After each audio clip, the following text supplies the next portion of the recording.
Welcome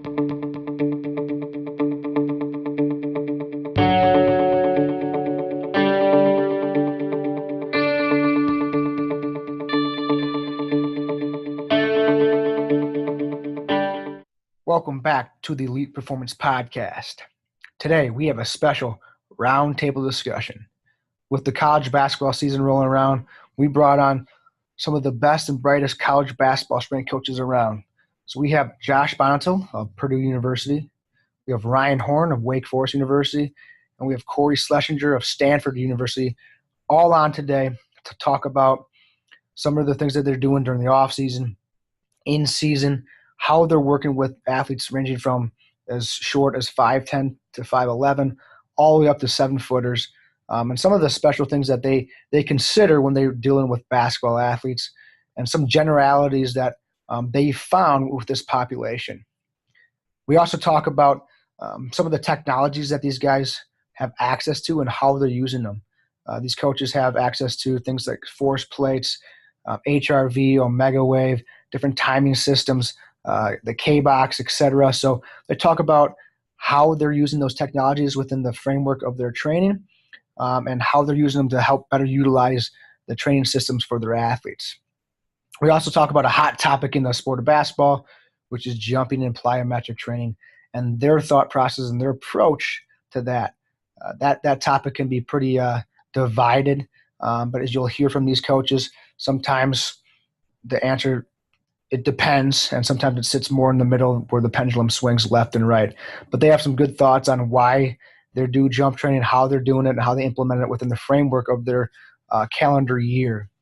Another topic we discuss is that these coaches do sprint training. They do top-end speed with their basketball athletes, despite the basketball court only being 94 feet long, and that basketball athletes probably never reaching max velocity, but these coaches talk about why they think it's important to implement top-end sprinting speed and how it's been helping their athletes. Finally, despite these guys being probably some of the three smartest coaches in the country, doing great things for our field and our community, sharing all that they're doing, giving insight, these guys are just three great dudes that we had a blast talking today.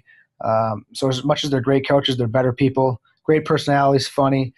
We had some good stories being told, good laughs, all that kind of stuff. So I can't thank them enough for taking the time, especially right before the season starts, to talk for a good over an hour, to talk about what they're doing and sharing what they're doing. I mean, these guys are really sharing exactly what they're doing in their training. And these guys might play each other sometime in the year or maybe down the road in the NCAA tournament, but that doesn't matter to them. They're all about just being openness and building and growing our field. And so overall, great talk with Ryan, Cory, and Josh. And I know you'll learn a lot, especially for a basketball coach. This is a not missed episode. So without further ado, let's go ahead and get to these guys and get you guys rolling on this discussion. Welcome back to the Elite Performance Podcast. We have a special episode today. We got three of my favorite college basketball strength coaches here on to talk about the upcoming basketball season and what college strength conditioning coaches do. So we got Ryan Horn from Wake Forest, Cory Schlesinger from Stanford, and Josh Bonhotal from Purdue. Fellas, how you doing? Amazing. Awesome. Hey, real quick, I'm going to start with Ryan, and we'll just go around the table here. Give a brief introduction about yourself. Talk about, where you're at, what you're doing, and how you got to where you are. I'll be honest with you. This is my least favorite part of podcasts. I'm going to make this quick. My name is Ryan Horn. I work at Wake Forest University. And that's it. I think that's good. I think we just stick with that. That'll work. Yep, that'll work. Cory? Yeah. So my name is Cory Schlesinger. I'm supposedly the director of sports performance. I still don't know what that title means. At Stanford University, working with men's basketball. So I'm Josh Bonhotal, in my 7th year now, working with men's basketball at Purdue University. And then before that, spent 4 years with the Chicago Bulls as an assistant. So that's it. All right, sweet. All right, so let's talk about basketball. So, Cory, let's start with you. So talk about some of the generalities you see in, say, incoming freshmen or just basketball players in general. I mean, you guys are working with a wide population from, height, some of the smallest, 5'10", 5'11", up to 7 feet. But talk about some just basic generalities that you see and that's common amongst basketball players.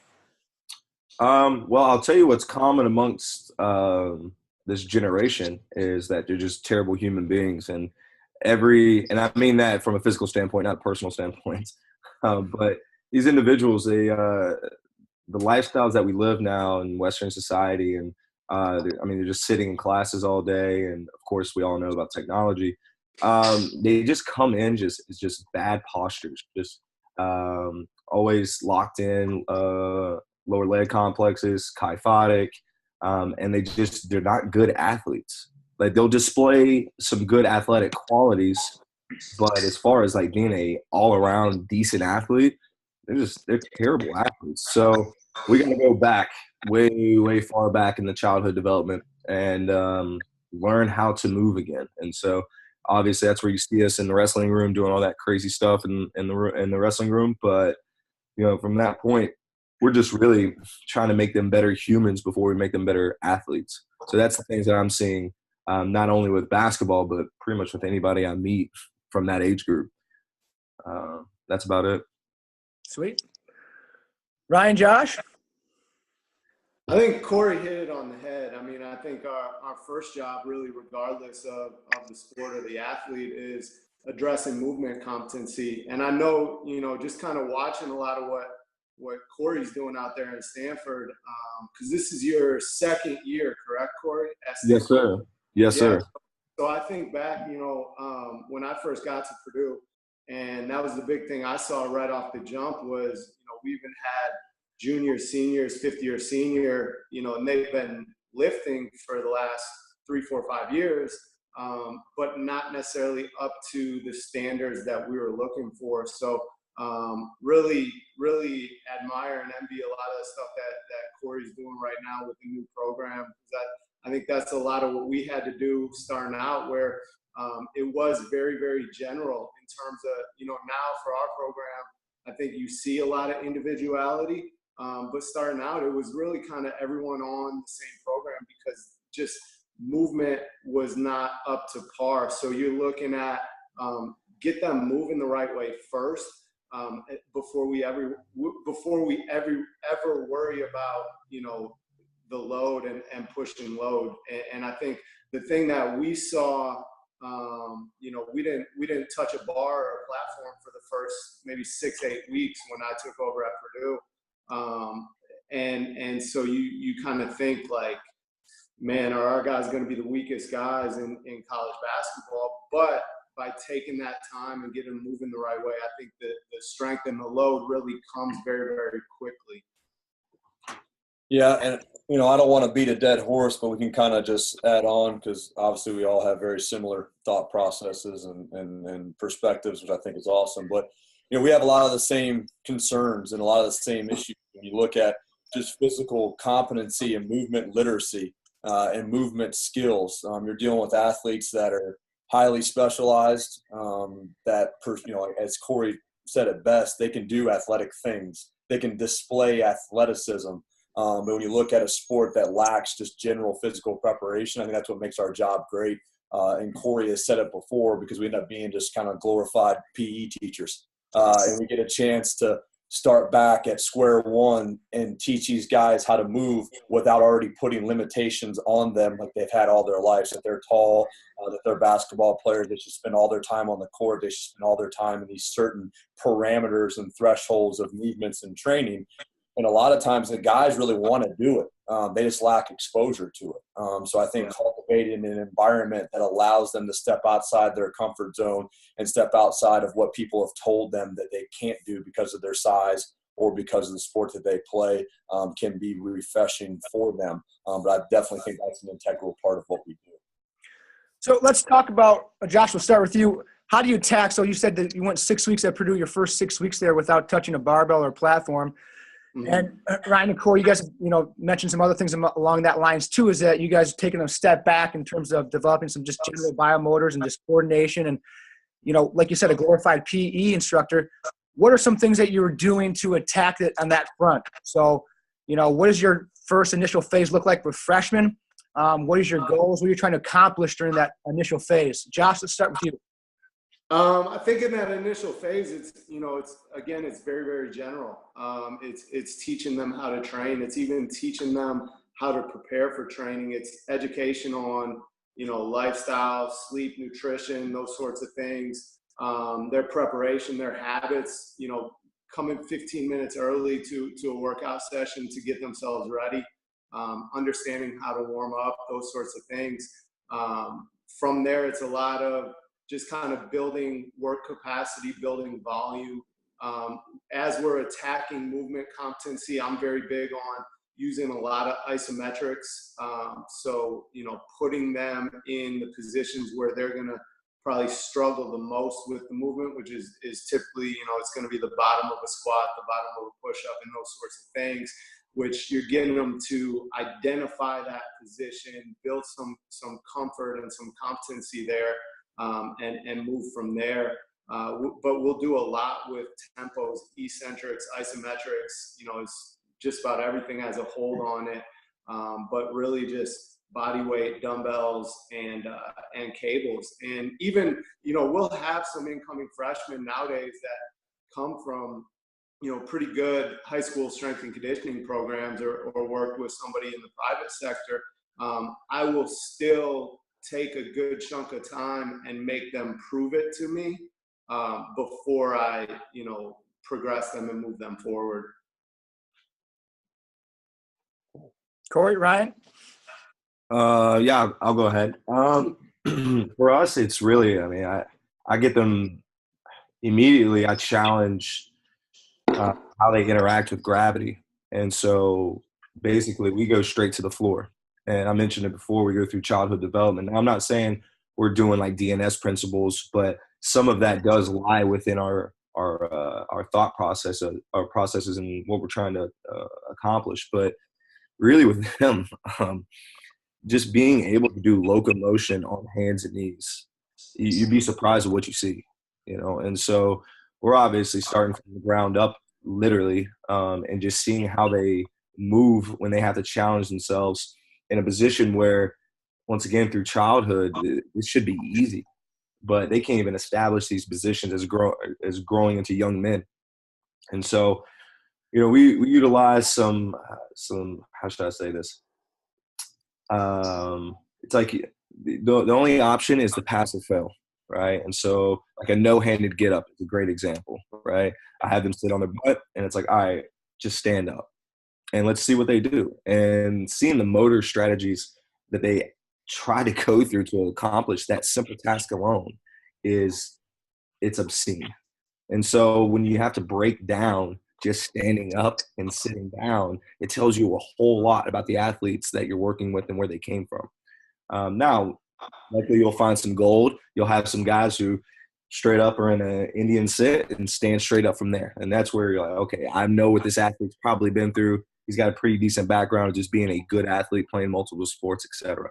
But from that point, we keep it really simple. We're working mainly just from basic like calisthenics. Then we'll go to the resistance training we do. I love starting with kettlebells. Then we'll move on to dumbbells or center mass bells. Those are my new favorite. And then eventually to barbells. Now, when we go from this staircase approach of going, bodyweight calisthenics, resistance training X, Y, and Z, what we're trying to do is actually expose them from the most simple to the most advanced. And why I do that is because, once again, like we were talking about earlier, you'll be surprised what they can do when they have a ball in their hands. But when they don't have a ball in their hands, they're pretty terrible. But same thing with barbells and dumbbells. I had a guy, first day I put a bar in his hands, snatch looked better than anybody I've ever coached in my life, and he's never done one before. So I'm sitting there like, okay, I don't know. He's just a freak, right? Some of these guys just get it. And so even within the same session, we go from as simple as possible with a barbell to as advanced as possible with a barbell just to see what they can do. Now, I hope they don't kill themselves, but you're obviously there to coach and use your coaching eye to see what they go through. But basically, then that's when you start separating the herd of what they can and cannot do. And so I never want to limit a guy or have an out-of-the-box or in-the-box thinking where I just want to see what they can do and give them as much opportunity to prove to me what they can and cannot do. And And so I hope that answered the question. I digress a lot, so I apologize. Yeah, I think going third again, so I'll make it quick because they already taken all the good stuff, so it leaves me scrap. So it's always good to go last, I guess. But for me, I think you look at it, we want to make sure we have a standardized process of intake as far as how do we assess these athletes, how do we evaluate them, and then through training, we can both reveal and remove issues and diagnose issues with an athlete and try not to assume. I think early on in my career, I assumed what a lot of athletes could and couldn't do based off what their training age was. I think we have to give them time to work through things and see what their, like Cory already alluded to, but see what their movement strategies are. How do they work themselves through movement, make sure we're not over coaching them. And AJ's in here right now, my assistant who worked with Josh. But we talk about all the time, like we know what we know, let's see what they know. So not over coaching, but let's see what they can do. And then from that athlete profiling, testing, and from training, not only that, we can also see how they respond to stress. So when we put this training on them, how do they respond? How do they look early in the week compared to later in the week? Because when these guys get here, they're going from mom and dad are making their peanut butter and jelly sandwiches to you're an adult and you have to go to class. You got to practice 2 hours a week. You have to do individuals. You got to do pickup. You got to train. So I think a lot of those things are going to wear on them. So I think it's important when we bring them in, we find out what they need. We find out what gaps need to be filled at this certain point. But at the same time, we have to be able to train while we teach. So we still have to prepare and develop them because most of the guys that we have coming in have to play. So we have to prepare them. We have to get them ready to play, but be able to do that, getting the highest results at least cost possible. So I think it's a blend of what everybody's already kind of spoke about as far as you go from simple to complex. You develop trainable menus and trainable strategies for each individual athlete, and then you move from there. But like Cory said, I got guys that can do things really, really well from the get-go, and I don't want to slow them down necessarily, but also at the same time too, we have to make sure that we're using that slow drip or that slow cook approach to make sure we leave some in the tank so we can adjust and adapt as needed. All right, so let's talk about the summer then. Summer's kind of your guys' biggest block of concentrated training where your guys aren't in season or they're, probably less time in the gym compared to the rest of the year. So summer's a big time for you guys. So let's talk about your summer training. What does your training week look like? How many times are the guys coming in? What were your guys' goals? And, kind of just, Ryan, we'll start with you. Talk about what your summer looks like from, start of June till they're back in school. Yeah, this summer is a little bit different. I think personnel, all the coaches that are speaking right now have different personnel, different type of athletes, different type of things their coach wants to achieve. And I think your training system should be reflective of the demands they're going to be placed under from your head coach. But for us, coming off spring and coming off the season, a lot of it has to do with this year. We were able to get all of our freshmen in the end of May, which is different than we typically get. So we had 8 weeks of uninterrupted training with those guys leading into the fall period. So for us, when those athletes come in, after we assess and we test and we evaluate and we establish what their profile is and what they need to work on, from there, it's making the schedule that is complementary to our on-the-court work. I got a phenomenal head coach. I know all the rest of these guys do as well. That's why we continue to do what we do. But our training still needs to be complementary to what the head coach wants to get done on the court. So, for example, for us, we trained Monday through Thursday this past summer. It was a high-low approach. It was total body each individual day, but it was Monday, Tuesday, Wednesday, and Thursday because the Jehovah's Witnesses had our arena and our weight room got shut down Friday, Saturday, and Sunday, so we weren't able to get in there. So all summer they're there? I'm sorry, my bad. It's okay. So we had limited hours Friday, Saturday, and Sunday. So people were like, "Oh, I really like this micro dosing. You're distributing the stress every day." It's like, that's not that. It's not that sexy. It's what we had to do to get the job done.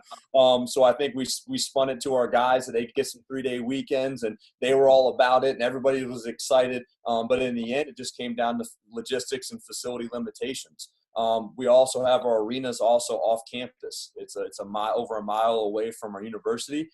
We don't have access to a lot of grass or a lot of turf out that way. So we have to be really, really good at controlling the logistical purposes to get on the track, to get on the field, to do some of that speed biomotor type work. We have to be able to find places to do that. So convenience isn't as friendly to us. So our off-season template is reflective of that. But then again, it goes back to the simple things. We're looking at the force velocity curve. We're looking at what these athletes can and can't do, and we're trying to fill those spots along that curve. Some guys need to add lean muscle mass. Some guys need to get stronger. Some guys have been in the system for a longer period of time. The great thing about basketball is you can have 15 guys and really start to add layers to your program and get a little bit deeper than you could with maybe 100 guys. So I think that's kind of the general overview. And I think we can get into more specifics as everybody kind of gives their brief overview what their intentions were. Yeah. Sure. I guess I'll go. Sorry. Because of the lack of success we had last year, we had a tremendously long spring quarter. And keep in mind, we're in the quarter system. Thus, I guess we can go back to block zero, what a lot of people talk about. But now you see in our training that our ideology always exists. But everything we do, no matter what, if we're in season or off season, there's a dose that aspect is always prescribed. So, for instance, it'll probably serve the audience better to hear what the major stages in our training philosophy is from a bird's eye view, and then see how we dose this percentage out in the existence of the pillars and what part of the season we are in. So our training, and I do mean our training because my population, my environment, my staff, and past and current influences is not mine alone, and it belongs to the people that are in it. So, I wouldn't do what I'm doing, what everybody sees on Instagram, if it wasn't for the people in the, like Coach Horn alluded to, your environment that you're in. Now, luckily I don't have Jehovah's Witnesses taking over my facility, but we are able to train the way we want to train. Anyways, the major stages, it's really simple. It's human development, general athletic preparation, specific athletic preparation, and then rare air. And rare air is exactly what it sounds like. It's rare air. Not many guys get there. So at the beginning of our off-season training it's roughly 50 to 60% human development, 30 to 40% general athletic preparation, and the rest specific. The last season, and because we are in the quarter system, we found ourselves with 6 weeks of uninterrupted training, and that's before we went off for summer break. So with this focus, we are trying to reestablish true homeostasis that is grossly disrupted due to the demands of the collegiate basketball season, and in some cases, enhance those baseline homeostasis. What I mean by increasing homeostasis is attempting to realign affected fascial tissues, restoring joint integrity, and giving them everything that is just not basketball. This is where you'll see us spending most of our time in the wrestling room.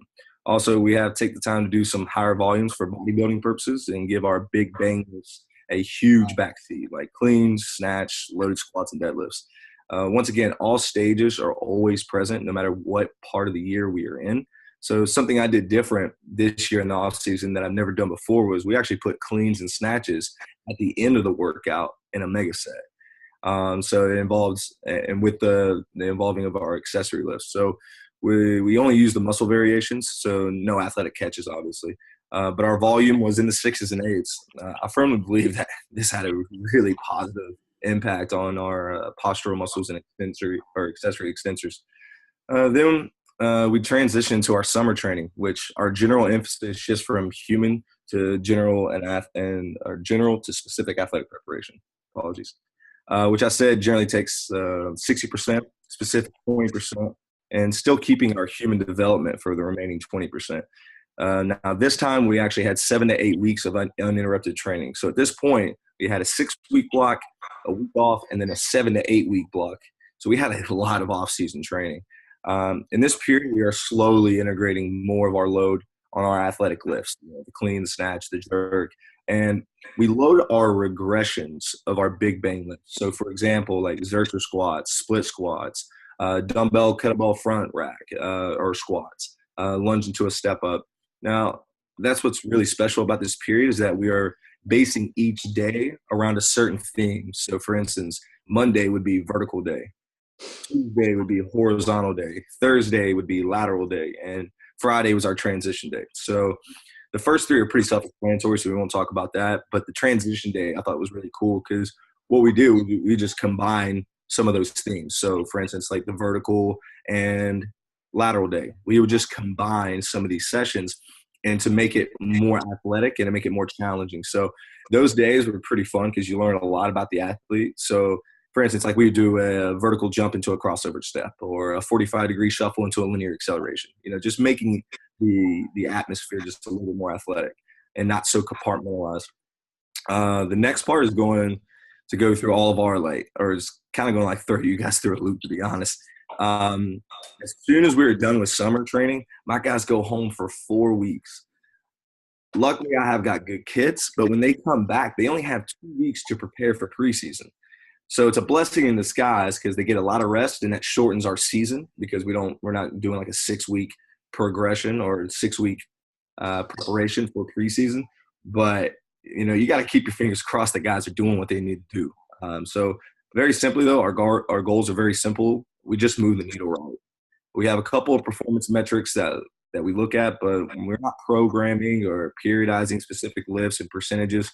We look at performance and training much deeper than me turning in numbers to my staff and pat myself on the back and say, hey, coach, I got the guys 30% stronger at X, Y, or Z lift.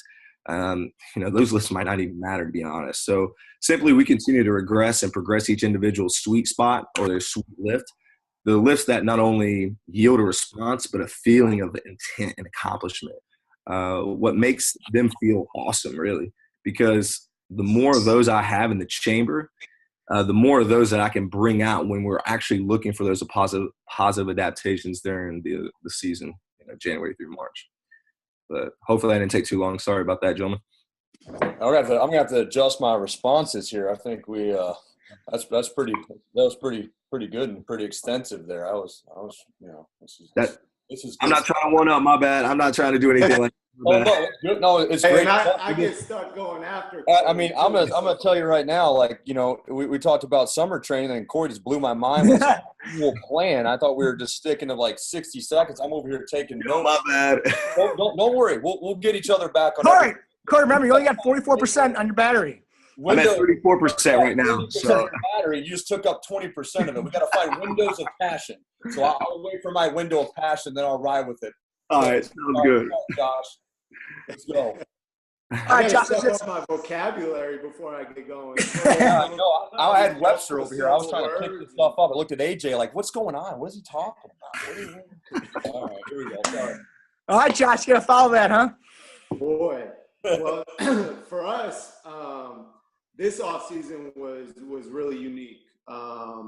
We were represented Team USA in the World University Games. So essentially what that meant was as soon as our season ended last year, we officially became Team USA and no longer Purdue University in terms of, some of the different regulations in terms of hours restrictions and those sorts of things that you deal with in the off season.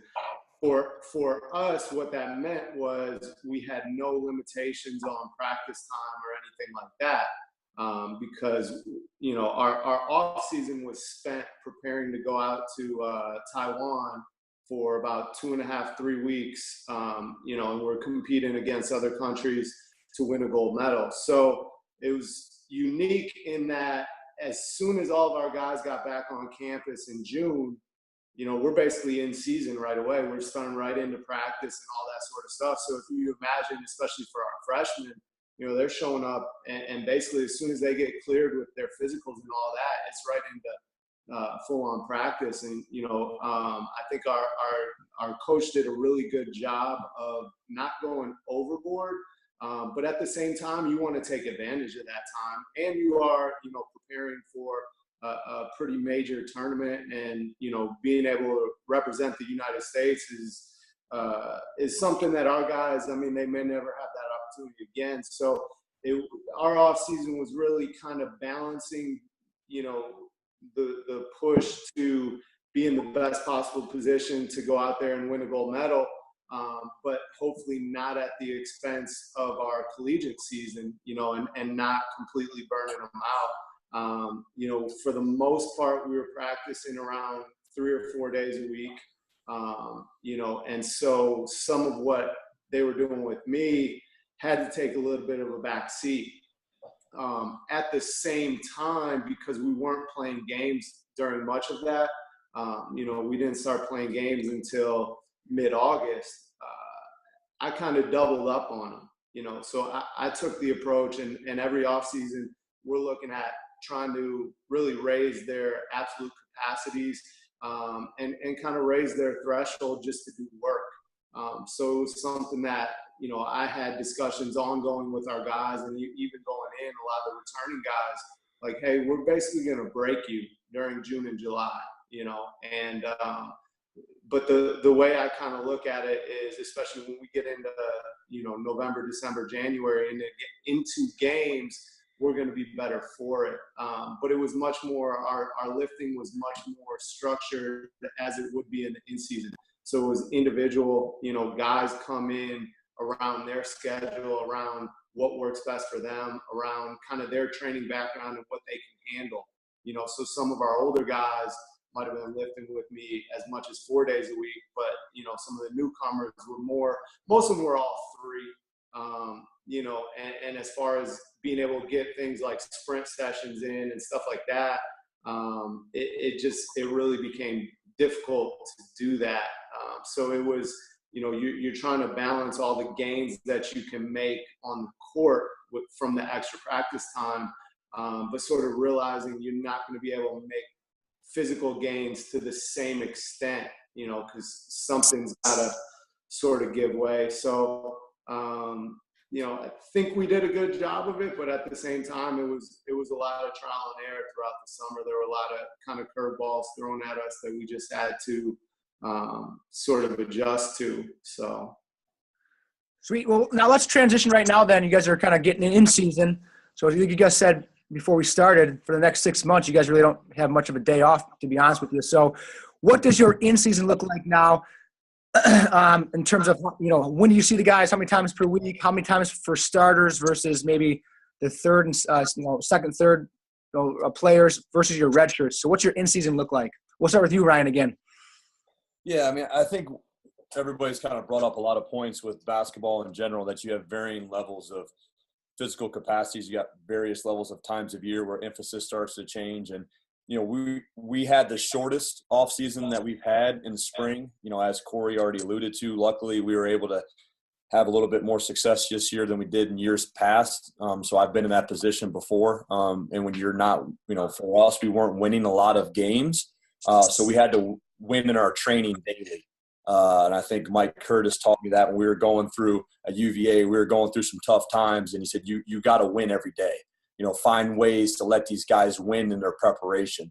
So when you have a team now that is a collective of guys that we've brought in that kind of fit our profile, I think in-season training starts to make a little bit more sense because you have a larger body of work as far as training is concerned. So, coming off last year's season, when you go into your typical, you got your anatomical adaptation period, I'm probably a little bit more structured as far as I do like to lay our blocks out, and I do like to have a plan and a structure, and I might be a little bit more old school in that sense. I'm not a fly-by-my-seat type of guy in a training session. That's just. I mean, maybe I need to be better at that. I probably need to be a little bit more dynamic with the program. I think we're fluid in the approach as far as how we apply those things within a session. But just to set it up a little bit, we went anatomical adaptation, so putting the guys back together. And then we reload and recalibrate. We move on to the summer period where we're focusing more on speed, power, lean muscle gains and adaptations. And then once we get into the in-season period, it's a little bit different. Guys come back on campus. They went home for 2 weeks. Not as long as what Cory's guys did, but they go home, they come back, and then we have to shift gears. We kind of understand the work that we've put in, and we understand what adaptations we can get in that shorter amount of time. And we understand now it's about basketball. Now it's about getting guys in a position where they're resilient enough and they're robust enough to handle the length of the season. But also at the same time, we're going from 8 to 10 hours a week to 20 hours a week. It's going to happen rather quickly. So that type of acute chronic shift from a loading standpoint is something you have to be mindful of when you start programming. So for our in-season, our guys, basically they get 2 weeks of break-in period where they can acclimate once they get on campus. And after that, we went into a preseason boot camp with our coaching staff, where we wake them up in the morning and coach takes them through defensive drills in the morning, takes them through some conditioning and things to that nature. And it can be somewhat of a very dense, a very intense training time for our guys. So when you look at the end of September going in October, we have that boot camp hangover, that physiological hangover from preseason, transitioning into 20 hours a week, going through our preseason boot camp, and then into the point where we're going to tip off for our first exhibition on Friday. So for us, we kind of break up that period, so to speak, our rotation still being solidified. So you talked about minutes played, who's doing what lifts, who's doing what. A lot of that's still directed at the individual athlete, but all of them are really still under the same amount of stress right now.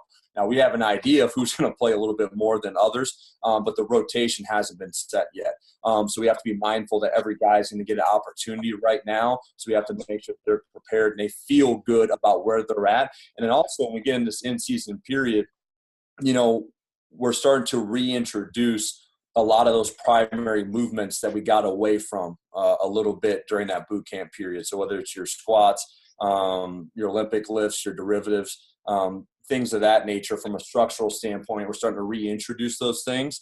And right now we're training anywhere between 3 to 5 times a week, depending on the guy and depending on the player. Right now we prefer a little bit higher frequency and a little bit more micro dosing because it's easier for our guys to get sessions in and they feel better when they do it. For them, motion's the lotion. They feel better when they move. They feel better when they get in there. So we want to match up to that rhythm. So now we're actually doing a little bit more frequency than we would do in the summer period just because we have more opportunities to train. We don't get as much time. So right now, that's kind of where our primary focus is. And now we have our first full game week, then our first official game next week. So now we're starting to get into our rhythm as far as our schedule is concerned with practice, learning how to distribute that stress across the week and make sure our guys are able to play games and make sure they're available for games because you can take all this training and all this preseason stuff and throw it in the garbage if we don't win or if guys are hurt. That's a problem. So we do shift gears a little bit, but right now we're a lot more dynamic and fluid with our approach. And then we're also managing all the other external factors such as practice demands, practice loads, game loads, things of that nature. So I think our job becomes a little bit more comprehensive when you're trying to develop that 360 athlete this time of year. I'll keep mine brief. So we do something quite unique, and I talked about it on a ton of platforms, and Ryan alluded to it earlier. But basically, we do quote-unquote microdosing. We do it all season long, and starting with our preseason all the way till hopefully a postseason. It's really simple. Simply, we lift every day that our feet touch the hardwood surface. So we lift anywhere between 10 to 30 minutes prior to practice. From a load standpoint, we simply take traditional programs that anywhere between 2 to 4 days and spread the stimulus out between 5 to 6 days. This will allow us to focus on those big bang movements, but just one of them a day. And we train it as hard as possible or as fast as possible. We mimic the lift, we try to mimic the stresses that they're going to experience on the court. So if we're having like a hard grinding practice, more likely our lift is going to be kind of hard and grinding. Like maybe it's going to be a heavy squat day, or maybe it's a heavy pull day. The days that are short, intense, high speed cuts, we're going to try to mimic that to a certain degree. So with more of like elastic reactive lifts, we try to keep those like themes that I was talking about earlier. We try to do the same thing holistically. So if our practice theme is grind, our training theme is grind, because we want to match those stresses so we can have some peaks and valleys during those seasons, during the week. We theme some of those jump metrics too on those days to show adaptations or fatigue. But once again, like I've talked about this on other platforms. I don't want to take much time up from everybody on this, but that's basically what we do in season. I think for us, Ryan talked about availability. So when we get in season, I think that's where we really got to become surgical with what we're doing. It's a moving target, and you're constantly kind of trying to find where each guy is at and how to adapt the training based on what they need. Where for us, I kind of take the approach in the off season. We are going to sort of break them to an extent. Especially we're 4, 5, 6 months out from even playing a game. So we're not too worried about them getting worn down because we're looking at kind of the bigger picture of really building and raising their thresholds come when they get in the season. For us, I put a ton on our guys in terms of taking ownership of their own training, understanding different training modalities and methods and exercises, and how they can adjust the training based on how they're feeling. So our training in season, one, it's always going to be individual. We're never really coming in as the whole team at once. And that's where I put it on our guys to really manage their schedule, what works best for them within the week. Obviously, I'm going to help them with that, and if they're kind of abusing that sort of flexibility and freedom that I'm giving them, then we'll start to set strict days and times when they're training. But it's really worked well for us in, kind of similar to what both Cory and Ryan are talking about, is increasing the overall frequency of training that we're getting in season, as opposed to your traditional, a lot of college programs just lift 2 days a week and it's a team lift and it's set days. Those might not always be the best days for some of our guys to pick up a lift. So every time that they're coming in, one, they're kind of setting that today's a good day for me to get some training in. But then within that, we're having a conversation. How do you feel? What do you feel like doing today? And for me, going in my 7th year now at Purdue, I try to work to the point where our guys essentially don't even need me anymore. I'm there to kind of facilitate some things, give them some guidance, but I let them sort of take it and run with it. And one of the things that I talk to them about is, you give me consistency and frequency, I give you flexibility and choice. And I think a lot of times what you see when our guys come in and we have that discussion, when they lay out sort of the plan of what they're thinking about doing on that day, if I had written out what I wanted them to do on the side, it would almost match up, because they start to understand, how we structure training, how we manipulate it, and those sorts of things. But I think there's a lot of times where it happens where I'm thinking I need to pull back with a guy, and he comes in and he says, "Man, I want to move some weight. Let's squat heavy. Let's throw some weight around." All right, cool. Let's go. And on the flip side of that, being able to kind of give them that day where they say, "Hey, I don't have it today," so we can kind of back off, just kind of get them moving and then readdress that next day. Awesome. That's interesting. Let's transition to a couple of juicy topics here for basketball. The first one is jumping and plyometrics. That's a big topic. And, some people will say, don't jump in training. They get enough exposure in their sports. And you have the other end of the spectrum as well. So, Josh, let's start with you, because you're the captain of flight school, right? Try to. That's right. So let's hear you guys' views on this topic of jumping plyometrics. Talk about how, where, when jumping and plyometrics fit into your program. If so, you guys implement them. And like I said, how do you guys implement those? Yeah, for us, we're jumping nonstop. We're jumping all year round. I was, fortunate early in my career to be mentored a bit by Jeremy Shepard, who essentially has his PhD in the science of jumping, more or less. And one of the things he kind of imparted on me was looking at, what type of jumping are they actually doing? Because every different type of jump produces a different sort of stress and stimulus and response. So, we don't necessarily want to overload them with the same types of jumping that they're doing out on the court. But, they're not doing loaded jumps. They're not doing assisted jumps. They're not necessarily doing a ton of repetitive, like elastic reactive type jumps. They're not doing a release jump where we're overloading, the eccentric portion of the movement and those sorts of things. I think within it, we're still keeping the overall volume relatively we're not really doing more than maybe 3 to 5 jumps in a set. We're probably not doing more than maybe 4 sets altogether.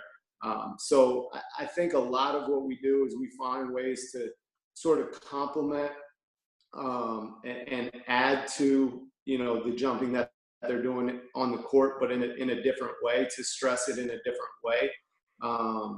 And the other big thing that we always do is we'll complex our, primary lower body lift, and we'll typically also complex our whatever type of Olympic movement that we're doing. So, anytime we're squatting, we're going right from that whether it's a heavy squat or more of a velocity oriented squat, we're going to something either unloaded or assisted, kind of looking for a little bit of a potentiation effect. And I think there's just something from a psychological standpoint of kind of getting guys to speed up. And you'll see a lot of times even just the mood of the lift will change once you get guys jumping. And some of it too, we'll just let them be creative with it. Come up with your own plyo, create something, just play around. Here's a box, play around with how you get up there. Because I think it's the same thing. I think you learn a lot just from letting your athletes have some creative freedom. And I think it really improves the training overall. I got to be honest. I don't know if we're going to do better than Josh on this answer. Because I look at Josh as like the leader, in my opinion, in this. I look at him as a resource with this topic because I think he's right and he's brilliant. He's changed my mindset on it. So I just want to say thank you, Josh, for that.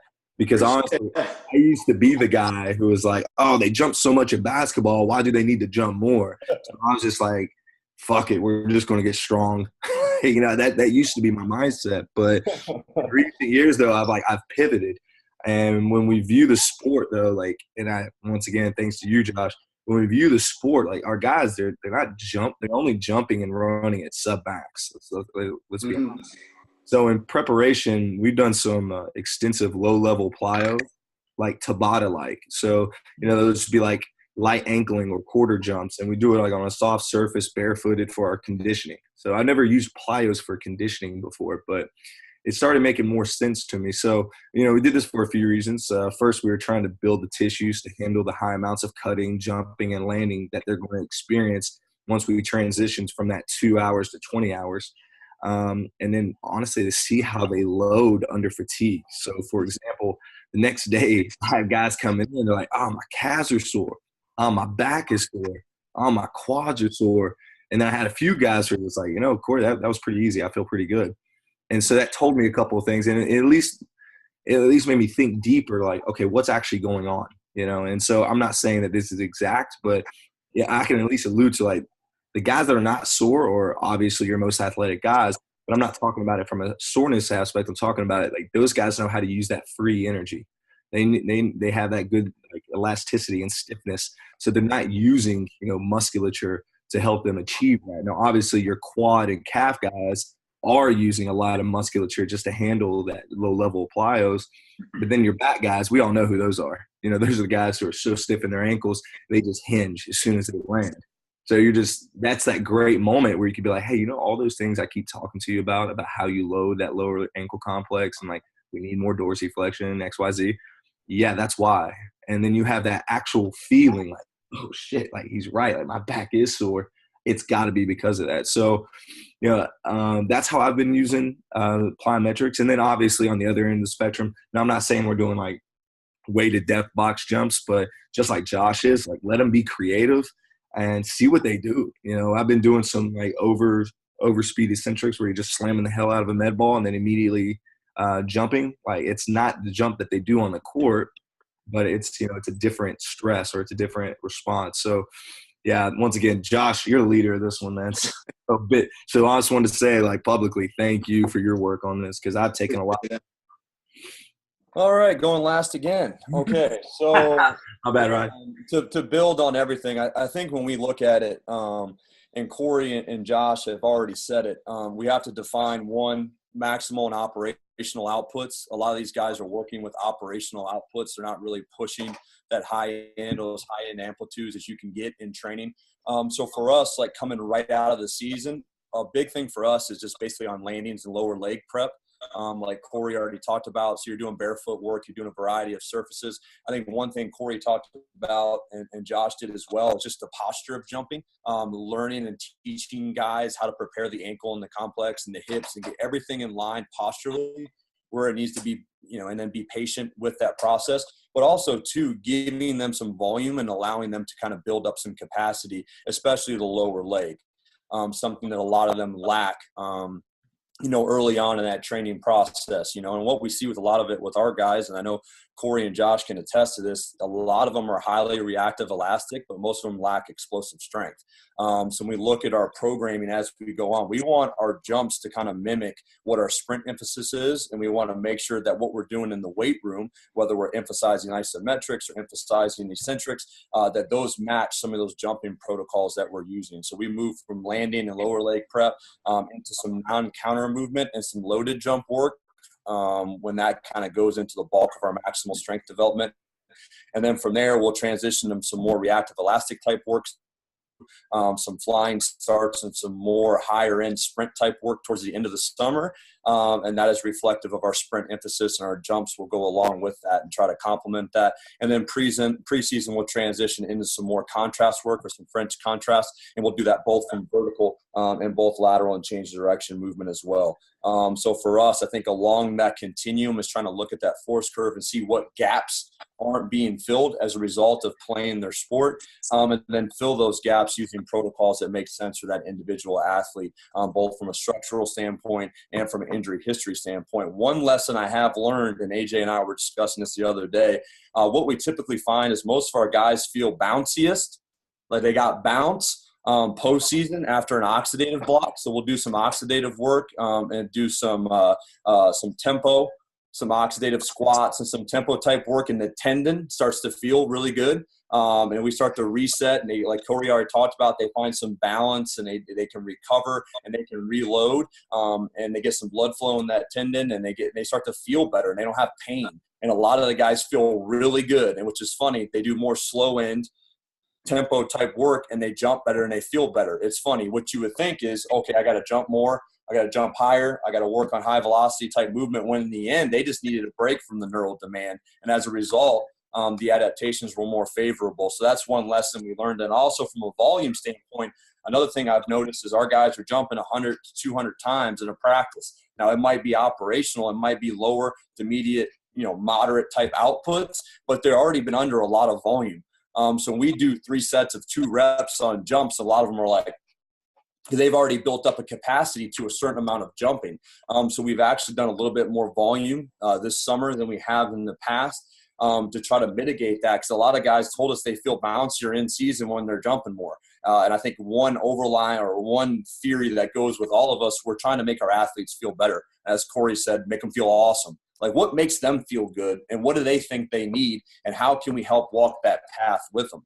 So I think from a jump standpoint, yes, we're conservative during certain times of the year. Olympic lifts, Al Vermeil made a mention of it as well. Olympic lifts are very important for a basketball athlete because it's basically a loaded jump, working on vertical displacement. So I think barbell squat jumps, assisted jumps, Olympic lifts, and med ball throws, while we might not classify those as jumps per se, I do think we get a lot of benefit out of those movements because we are filling gaps within that force curve.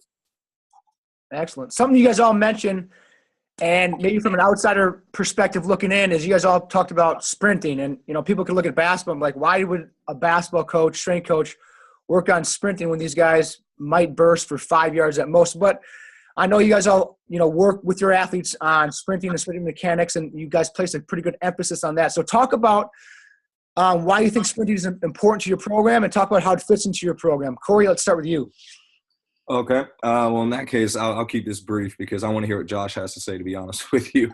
I see a lot of Josh's videos and what he posts, and obviously hearing him speak last year on sprinting, I was like, yeah, he's probably the leader on this one too. But I love seeing what he does. But sprinting is the most essential aspect of athleticism. Let's be 100% honest. Right? By seeing someone accelerate and attempting to hit their flight phase, you're going to learn just about everything you need to know. about that athlete. So that's probably one of the best retest protocols you can use to see how your strength work has been actually translating to your athleticism. So now sprinting is a skill, and that's important to teach, but having enough stress to hold the posture necessary to sprint is where the gold lies. So with that, you're also bucketing your athletes into what kind of sprinters are they? Are they weak but smooth, strong but tight, powerful but sloppy? I mean, great for assessing and testing your athlete. So we spend a ton of time on drills and little time in actual sprint training. The only time we're actually like trying to do some high volume sprints or some high speed sprints is obviously in our off season. But because that too, but they're also playing. So hopefully they're getting a lot of acceleration work as it is. And so what I was talking about earlier in the plyometrics is, they're doing the major work within their training itself or their basketball itself. So we're training one end of the spectrum or the other. So a lot of technical, so on the low end, and then working the high end in our off season. So when we're in our summer training, we're training acceleration intensively and then building the volume and distance like Charlie Francis style. Then we transition to seeing how they hold form with tempos or gassers going into season. And once posture breaks down, I mean, you obviously know where they are. And once again, that's like if you're doing tempo runs and all of a sudden everything goes to hell, you know what's going on. They just don't have the capacity to hold, or maybe they just don't have the strength to hold those postures. So, that's how I utilize sprinting. Don't get me wrong, we're all about adaptations. I don't really look at it for that. I look at sprinting more for the aspect of testing what we're doing. But anyways, that's it. Josh, Ryan? So for us, go ahead. Yeah, let Josh go. Okay. I can talk less. So for us, I would say we kind of made a shift maybe about 5 off seasons ago where I took the approach that everything that we did in the off season was going to revolve around us running fast as much as possible, just exposing them to it as much as we possibly could. So what that meant was every Monday, every Friday is a big sprint day. And then we're kind of filling in the pieces everywhere else around there. So all the days in between were kind of more designed to get us back sprinting big again on Friday. And being fortunate to kind of come up under Al, Vermeil, Eric Helen, both of who were kind of heavily influenced by Charlie Francis and vice versa. Those guys kind of influenced some of the things that Charlie was doing. I'm indirectly very heavily influenced by Charlie as well. And so with that, a lot of what we're trying to do is mimic, what we're doing in the weight room, we're mimicking with our speed work. So in the early off-season phase, especially with an incoming freshman and that, where we're sort of at the base of that pyramid in general prep, what that means for our sprint work is it's very much, it's technical mechanics, it's 0 to 5, it's some basic plyometrics, long jumps, medicine ball throws, those sorts of things. Our middle days, Tuesday and Thursday, we're running tempos, which is also allowing us to emphasize technical mechanics as part of our warm-up. It's allowing us to start to build some of their stride mechanics. Now we're working a slightly different energy system where we're just getting them to kind of move some oxygen. Typically on that Wednesday, we'll do some like short hills on the back end of our lift, more from a conditioning standpoint, but with the sort of slope of the hill, it's getting them to reinforce some of their acceleration mechanics and those sorts of things. As we progress in the summer, now as strength kind of becomes more of our emphasis in the weight room, now we're looking at, more 0 to 10 and maybe even out to 20. As power becomes more of our emphasis, now we're stretching out to 30 meters. And for us, we just really haven't, I think Cory used the term rare air. We haven't got beyond that to where like beyond 30 is relevant for our guys. But I think where the shift came for me was my first year, we had 8 hours a week with our guys. So I'd taken kind of the traditional linear day, lateral day, linear day, lateral day. And the following off season, that got cut down to 6 hours. And I still sort of tried to do both. And I think what happened was I did a really good job at getting us better at nothing. We didn't get faster and we didn't get any better side to side. I think we were far too diluted with what we were doing. So I came back into the next off season. I said, we're just going to focus on getting as fast as possible and expose them to it, because that also kind of builds off another one of sort of my core beliefs in training is everything that we're doing with them is to raise their absolute capacity. So anytime, when I'm talking about strength, it's raising their capacity, their absolute capacity to produce force. When we talk about power, it's raising their capacity to produce a high amount of force in a short amount of time and so on. But I looked at, if we are tapping into high speed efforts and getting them running fast as much as possible, in my mind, I think we're tapping into essentially the ultimate expression of a fight or flight response. So within that, we're tapping into their ultimate capacity to, really call upon fast twitch fibers, the big motor units and even the neural pathways at play. And those are all things that they're going to need to be able to be more efficient at accessing to do a heavy squat in the weight room, to jump, explosive bursts on a first step, those sorts of things. So I really felt by taking that approach and emphasizing our speed work, it would actually enhance everything else around it, because we're tapping into the nervous system at such a high level so frequently. And I think for basketball players, they're never really exposed to it. So part of it was just getting them exposed to it. I steal from, I think it was Tony Holler said, we try and train at 100 miles an hour so that 80 is easy. So when we go 80, that's not the fastest they've ever run, so it's easy for them. So I think we look at ultimately, if we can raise their top speed, within that they're inherently becoming fitter. Because if I've just taken and raised their top speed, much of what they're doing throughout the course of the game is less than 100%. It's say 80%. So now their 80% is actually faster. To run at the same speed as they were running before is now maybe 75% or 70%. But I think also they're becoming more efficient and effective at being able to dial up the speed that they do possess, because we're training it so much. And then beyond that, I think they're improving their ability to repeat those efforts. So when you look over the course of a game, it's not who is the fastest in one effort. We're lining up on the gates in one effort. It's who can do it over and over and over and sort of still be there at the end of the game. Great answer. Whew. Yeah, I mean, building off kind of, I don't know how you really follow that again, but building off kind of what Josh said, I think you'll see a lot of the same influences with Cory, Josh, and I, whether it's Al Vermeil or Charlie Francis or Derek Hansen, whatever it may be. But I think sprinting is a foundational quality, and for training for us is about maximizing outputs. And I think by sprinting, we can lift more, or we can lift less and jump less, because we're getting such a signal or such a stimulus from sprinting itself.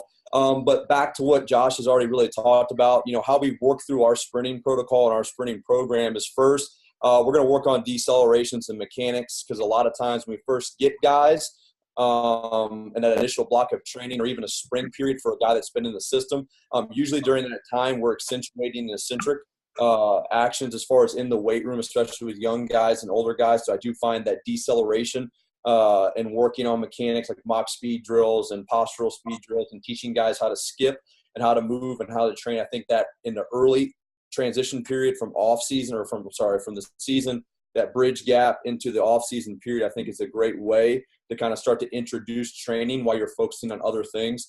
So deceleration and mechanics are going to be huge. Basketball is XL decel. So I think we talked about it before, and Josh already alluded to it. It's about a speed reserve. So for us, it's not only about increasing outputs, but also about maximizing efficiency. If we can maximize efficiency, we can improve resilience and robustness. If we get faster, we can get stronger. We can mitigate injury risk, and we can build a more robust athlete. But from there, we're going to work short accelerations. So after we basically work on deceleration and mechanics, we're going to work short to long, Charlie Francis, and work on accelerations. Those will be from multiple starting positions because we don't go down a three-point stance. So we'll have starting different multi-positional starts, but just getting them. But it's also a great evaluation tool. And Cory already talked about to see how guys move. Everything looks good in park, and everything looks good cruising around the parking lot and in the weight room. But when you actually push the gas pedal and we have an opportunity to see how these guys move and what they can do, I think it's a great way to expose stress or give a signal to an athlete to increase training quality and then to increase robustness. And from those short accelerations, we can move on. We actually do a good bit of hills, sleds, and accelerations combined. Usually that's in our June period. But I love hills because it teaches our guys how to run while we still can train. It helps develop some special strength from sprinting. It helps develop proper mechanics so we can get a lot of bang for our buck. We'll also drag or tow some sleds during that period as well, and then do some unloaded sprints at the end when they're a little bit fatigued but a little bit more relaxed, so we can enforce some of those techniques. And I find that it complements our training extremely well. Stole that from Buddy Morris. Give credit where credit is due. But we talked about it before. It's a blend of alactic power and capacity for these guys. But I believe that you have to increase power first before you work on doing it often, because if not, you're just moving slow a lot. So I think you have to have that foundational quality, just like strength, to really give an athlete something to stand on. Then from there, we are going to do some max speed work as far as some flying 30s. We'll give them a 10-yard burst, maybe a 15-yard lead in, and we will do some flying starts. And we're just doing that for a training effect or training equality. Does that happen in a game? Not necessarily, but we're continuing, like Josh already said, we're trying to raise that ceiling to allow them to get faster and training to expose the hamstring and some of the in the CNS to a higher level of stress during that period. So we will do some flying starts. And then once we get into the season, we talked about more micro dosing before. We'll actually perform a lot of accelerations and sprints during our warm-ups as well.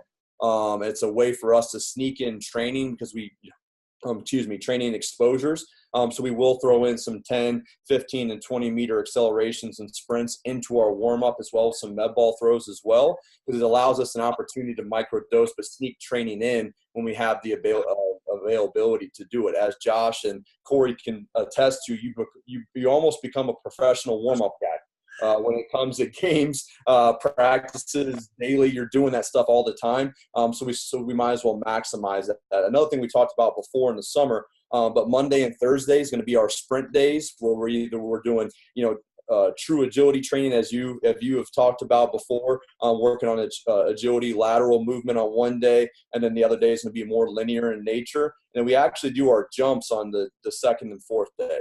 We changed that up a little bit in the past, but allow us to distribute our stress across the week. So one day will be sprints, throws, and lift. The second day will be jumps. So we'll actually do that before we do our tempo work, and then into an upper body lift, and then we'll rotate that cycle. So that's something that we've changed the last 2 years as far as breaking that up. But just to add on to what those guys already said. So yeah, not a lot left to talk about. Yeah, you guys covered everything. That was outstanding, all three of you guys. Cory, where are you sitting at? How's the battery life? I'm at 9 or 18, so we good. Okay, there we go. We got a good battery. All right, Ryan, we're going to start with you on this one. I know you got some pretty cool tools there at Wake Forest. So, and all of you guys have some cool technologies or have some technologies at your exposure. So talk about some of the things you guys have at your disposal and how you guys use them and how they fit into your programs. Yeah, I think, technology, obviously the key first is you use it. It doesn't use you. It's a part of our ecosystem. It's something we have access to. It's something that's involved in our training. It's a piece in our recruiting. It's something that we can use to develop dialogue with our medical staff and with our coaching staff. But it's not something I feel like is a distraction for our program. I feel like it's something that can provide actionable insight and intelligence for our staff and for ourselves, and we keep it that way.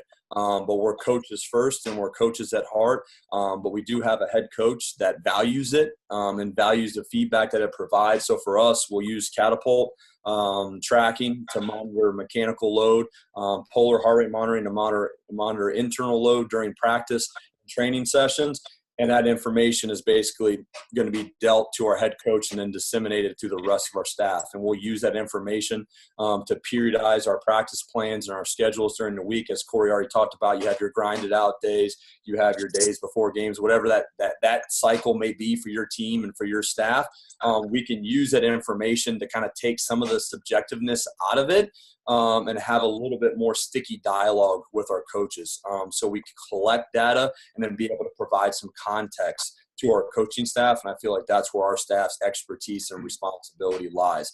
So Catapult's a big part of what we do. We use Sparta force plate analysis to kind of look at how our athletes are interacting with gravity, as Cory already said, to kind of figure out what their fingerprint is from a force profile standpoint, and see what type of adjustments or adaptations we need to make in their program to maximize that fingerprint and to fit our profile as far as what they need to be able to do.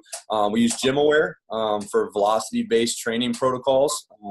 So GymAware will be on all of our primary lifts, so our squats, our presses, our Olympic lifts. We'll use GymAware for that. It's not just for dynamic effort work. I think people confuse it a lot that you're only supposed to use it for dynamic effort and speed work, but that's not the case. I think you can use it for high force, lower velocity type work, and you can still use it for your traditional speed or dynamic effort work as well. But we use that for our guys because we do allow, as we talked about before, a lot of ownership and autonomy in our training. So to be able to auto-regulate it, we need to be able to have those conversations in between reps. But I think using the GymAware, Tendo, whatever you want to use, I think that does help have a little bit more of a meaningful discussion as far as what adjustments you need to make in intensity and volume for your players. And then other than that, those are our primary things. We've used things in the past, Omega Wave or HRV. We don't use that anymore, but we've used it in the past. I think early on we used way more technology than our skill set could handle. We had an opportunity to get some things, we got it, and then we were sitting around looking at, okay, how are we going to use this? So we were learning on the fly, and it takes years to be able to do that because most of the stuff, to get any type of meaningful insight from it, it's not going to be plug and play. So I think early on we bit more off than we could probably chew. And I think the amount of information that we were getting, not that all of it wasn't meaningful, I think it just surpassed our skill set and our ability to use it effectively. So as the years have went on, we've trimmed the fat a little bit, and this is kind of what we're left with. And our guys, just a part of what we do. They don't mind wearing the bros, and we have all the tank tops and everything we need. Our coaches can speak that language. We've used it in return to play and return to performance scenarios. So our medical staff is familiar with using the technology, and it's helped them bridge some gaps there. And our coaching staff and our players and our staff, it's just part of what we do. And I think that's something that if the head coach values it and it's a part of his vision, I'm going to do it. And I think we're going to do it. We're going to try to make the best out of it. But it's not a distraction for our guys. I think that's a big point. Make sure, one, the head coach is bought into what we're doing, if not just expensive night lights. And then two, make sure you're implementing in the way that's not a distraction for your kids and for your staff. So, yeah, those are the main pieces of tech that we use. I feel like Horn runs the technology one. So I've been keeping my stuff pretty brief. Hopefully I can have something insightful later, but I'll be brief on this one as well. I've been very fortunate in my career, and this is going to sound really weird, to not have access to technology, which I know it sounds like the exact opposite. I legitimately, when I came up, it was a stair-step approach. Like I was low major, mid major, high major. So like, I know like no technology is like we can make it work. So for me, I learned how to be a better coach without any of that stuff. And I'm not saying that like my eye is better than technology. I'm not saying that whatsoever, but we look at these technologies and, once again, like now as strength coaches, I hope we're all still training, ourselves. But even with my training and my training history and exposure, I introduced technology to it. Now, by any means, I'm not a professional lifter. I'm not saying I am. But when I'm hitting some lifts and I can change kind of the profiles on it just with my intent alone, I don't know how we can use it and just keep replicating it and thinking that that's our guy, because you can come in one week and your squat feels or your squat stance is this or XYZ, whatever. There's so many variables where it's like, I don't know if we can just necessarily hang our hat on this stuff and just be like, oh yeah, man, that's solid. I'm using that. And that's where, like, for me, I I don't even really care about metrics like that. And I know that sounds super weird, but what I care about is just, do you have quality movement? Great. Because, I mean, these guys, they have zero training history whatsoever. So, like, dude, let's just train. Like, get good at movements before we start, like, trying to tack on all this stuff. And, I mean, I'm telling you, like, you start adding technologies, then you're going to start adding terrible training, in my opinion, like, especially when you're trying to use force as an output, because all of a sudden it's about the number. It's about the number. Now, I know Horn and I know Josh, when they use the Windows or GymAwares, you know, guys look good. So I'm not talking about anything like that. But, you know, when you see a lot of this stuff, you can see guys just trying to rip numbers and then quality of movement goes out the window. So anyways, I'm not trying to bash technology too much because now I'm about to talk about the technology that we've been using. Number one, I have an incredible applied sports scientist. His name is Chase Phelps. The dude is a beast. Number one, he's a guy who's actually been a director as a strength coach. So when I first met him, I'm like, yo, this is my guy. So he's hooked me up with technology that I think is like legitimately practical for my scenario and more importantly, my knowledge base. Because I will be the first to tell you, I'm not the most articulate strength coach when it comes to talking about adaptation, stresses, and all that. That is not me. I'm more of like the artist. You know, I'm just painting brush strokes. But anyways, I said I was going to keep this brief. Let's get into it. We're adding Connexon. I think that's really cool. It's an indoor GPS. It's speed and distance. That's what I think is cool. So we're adding that. We're getting Force Decks, which I'm pretty excited about trying out because I've never used Force Plates before. But I think the Force Decks, we can move them around and play around with some pretty cool stuff. I think I can get really creative with them. And then sweat sensors. I think that's going to be really cool and actually have us in-game doing hydration protocols or substance protocols, depending on what the guy's leaking out, if you will. But, yeah, I'll leave that alone on technology.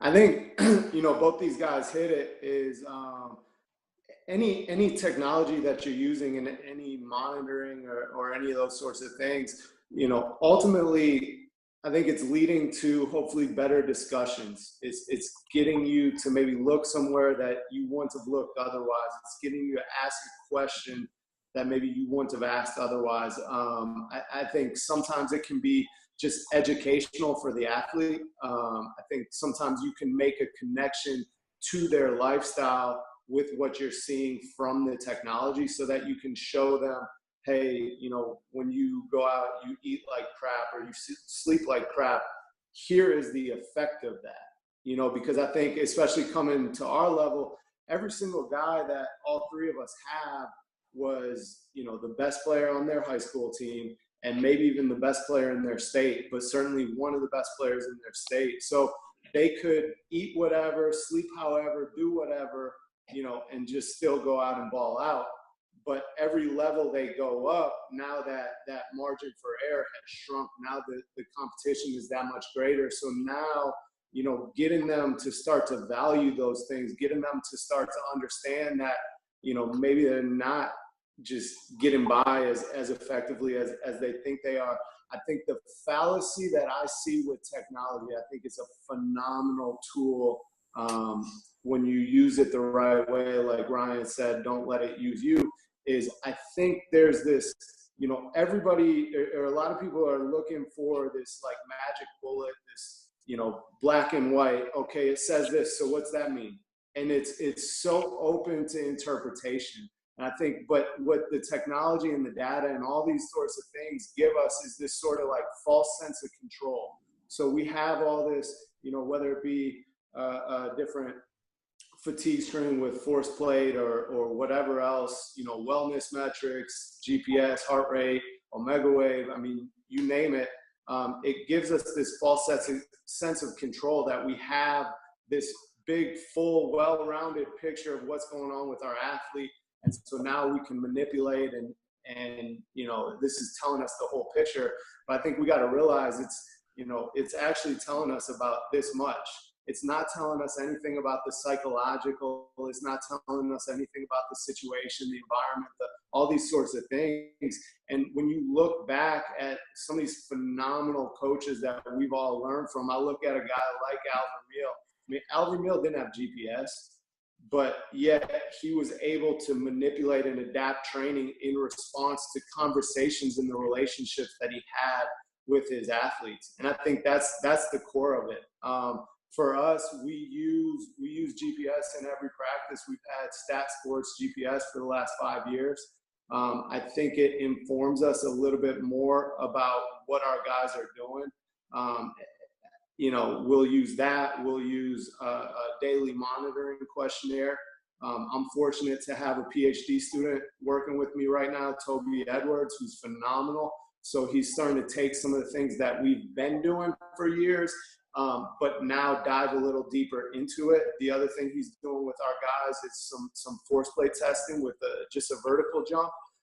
Once we start playing games, we'll do that as part of a 2-day post-game sort of little fatigue screen just to kind of see where they're at. We're starting to try to run some correlations between that and some of the GPS data that we're getting to see if we find something there.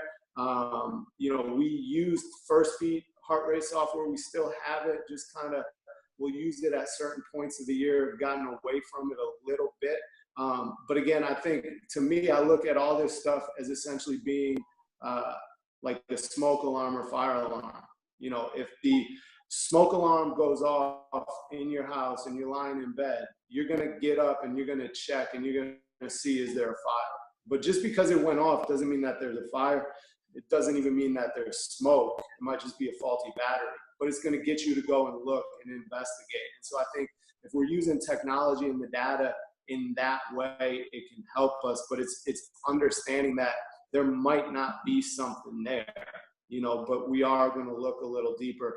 The thing that I've seen is, in talking to some coaches in recent years, you'll see people who, whether it's their head coach or general manager or whatever it is, are so set on, well, in Europe or Australia, this is what they're doing, so this is what we got to do. And they're trying to do what, say, a place like Manchester United has spent the last 10 years building, and they're trying to do that in year one. So it's like you'll see coaches who now they have GPS. This is their first year with it. They've had it for 2 or 3 months. Hey, how are you guys using it? Oh, it's great. We have a live feed, and based on when a guy's, body load hits a certain number, or his metrics hit a certain number, where it's too high, then, coach is pulling them from a drill. And it's like, well, how do you know what's too high, what's too low? So, I do think it's everything Cory hit on is you got to have relationships with your athletes first and really develop that coaching intuition. And only then does the technology kind of complement what you do. Awesome. And not to go too long on this, but, I think another thing, and these guys have talked about it, I mean, the relationships are always going to come before the results. And whatever you implement should be reflective of your experience and your environment that you're working in. But at the same time, a lot of the stuff that we're collecting is more of an insurance policy at times where we may need it. And we might not have the answers now, but when we go back and look at stuff at the end of the year, I see more at the end of the year than I ever did in the moment. When we go back and look at it comprehensively, we see way more because I'm out of that element. I'm out of that situation. I'm out of that emotional toll, whatever it may be. And what you said before, you're looking for what you didn't expect to see. And when an athlete breaks their foot, whatever it may be, suffers a traumatic injury, now you have a starting point where you can go back and say, okay, here's where we're at. Here's what we were doing. This is where we need to get them to be, because you talked about it before, the psychological piece, right? Where you, by breeding competence and confidence with like, here's where you're at. Because the number one question any injured athlete always asks, when am I going to be what I used to be, right? And I think that being able to have these numbers and have this collection of data, now the more years you have, the more data you've collected, focus on you. I don't compare to anybody else. Mike Curtis at UVA and the way they play and the way we play, completely different. We both track all practices, all games, but we have different coaches and different people. But I think when we looked at it and return to play and return to performance scenarios, it's been crucial. And those type of moments. Now, hopefully you don't need that, but when you do, you do.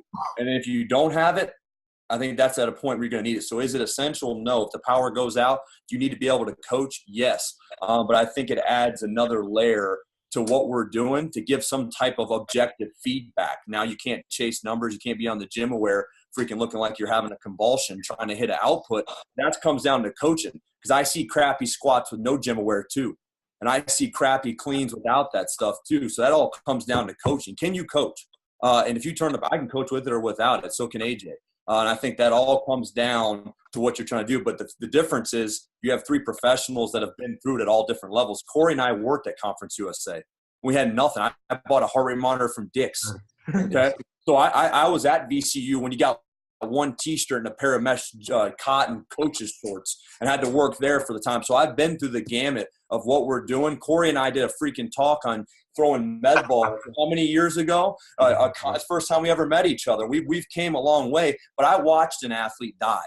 And I watched them be resuscitated on the court, and I had a head coach come to me and say, how can we prevent this, and how can we monitor it to make sure it doesn't happen again? So if coach wants to use heart rate monitors and he wants to use GPS, we're going to use it. But watching a teammate or watching my players watch their teammate die and be resuscitated, I don't want that on me. And I also think we have to talk about some legal things as well. In the nature of our business, you're going to be held responsible, and who's going to have your back? And I want to make sure that we have the numbers, we have the information to cover my butt and to cover AJ's butt. So I think those are things people don't talk about, but when they go through your records, and they will, if something traumatic, and hopefully that doesn't happen, you got to make sure you have your butt covered. So a lot of that correspondence between coaches, between medical staff, from heart rate monitoring to mechanical loading, those are things that can not only save our athletes but save themselves. But context is everything, obviously. Passion moment. Ryan Horn, done. That's right. Hey, let's do something here. You guys, I'm gonna be, the listeners, myself, we're gonna be like a fly on the wall. Is there anything? And Ryan, if AJ's still in the room, he can ask too. But any questions you guys have for each other that you've heard from this discussion that thoughts have been brought up that you guys like to ask each other? We're all just listening in. Everyone's listening in. You guys are now the interviewers to each other. Go. I gotta wake AJ up. Hold on a second. He's over here sleeping. Oh, what's going on? How are we doing? AJ, you walk in here. You ask a question. So you guys have a question for each other that you just heard from this whole last hour and a half just about? Shoot away. I'd love to be a fly on the wall. Everyone else, too, I think would take a lot away from hearing you guys just talk for a couple minutes. Give me a second to think about a question, but I will say quickly, we had I was thinking about this. We had a good coach here at Wake Forest, Skip Prosser. He has a quote that says, never delay gratitude. So I just want to say thanks to Josh real quick, because if it wasn't for him, I wouldn't be in this office. So that's all I had to get off my chest real quick. You want to think about your question? Yeah, now I can breathe. All right. He's going to go think about his question.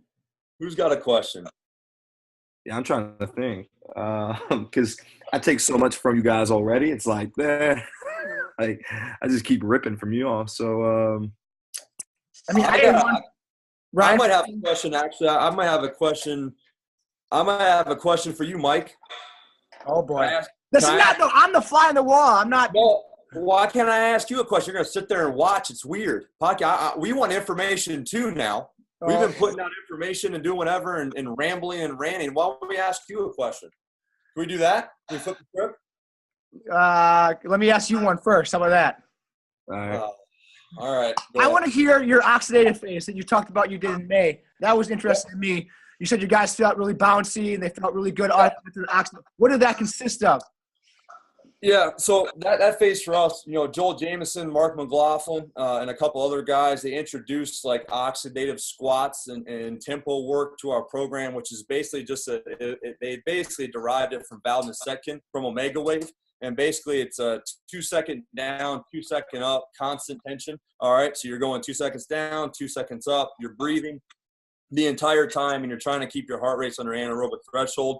But really, it's more of a localized effect. So when we look at our program, we're trying to increase fitness, especially aerobic fitness. We can do that with the heart. We can do that with the peripheral vascular network, and we can do that at the tissue level. And I think this is something where we focus on localized effects and we focus on the tissue itself. So basically how we break that up, we perform Bulgarian split squats primarily for the lower body. It's based on a Bulgarian split squat. It's 2 seconds down, 2 seconds up.